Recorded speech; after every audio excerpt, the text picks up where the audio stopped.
Je dois manger plus de calories pour perdre du poids et si ça te paraît contre-intuitif, laisse-moi t'expliquer pourquoi. Ça faisait plus de 2 mois que j'étais en déficit calorique à 2200 calories alors que ma maintenance elle est située aux alentours des 2800-2900 kcal par jour. La maintenance c'est tout simplement le total calorique journalier qui fait que tu ne prends pas de poids mais que tu n'en perds pas non plus. Et moi ça faisait plus de 2 mois que j'étais à moins 700 calories de cette maintenance là alors que je continuais à stagner.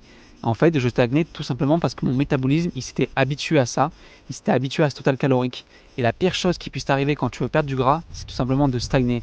Parce que si tu stagnes et que tu as un endroit calorique là où ça ne plaît pas du tout, tu es en restriction calorique et que tu n'arrives pas à, entre guillemets, gérer ta faim, etc., faut pas du tout rester dans cette zone-là parce que tu fais des efforts et pourtant tu ne vois pas de résultat. C'est le pire endroit où il faut être.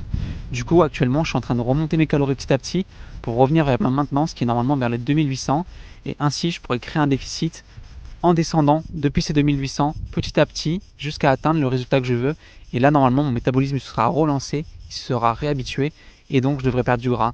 D'ailleurs, moi, je te publie une vidéo par jour pour te montrer comment je vais perdre du gras en 90 jours et je vais te donner plein de conseils durant cette aventure en publiant une vidéo par jour. Alors, si tu veux pas louper la suite, abonne-toi.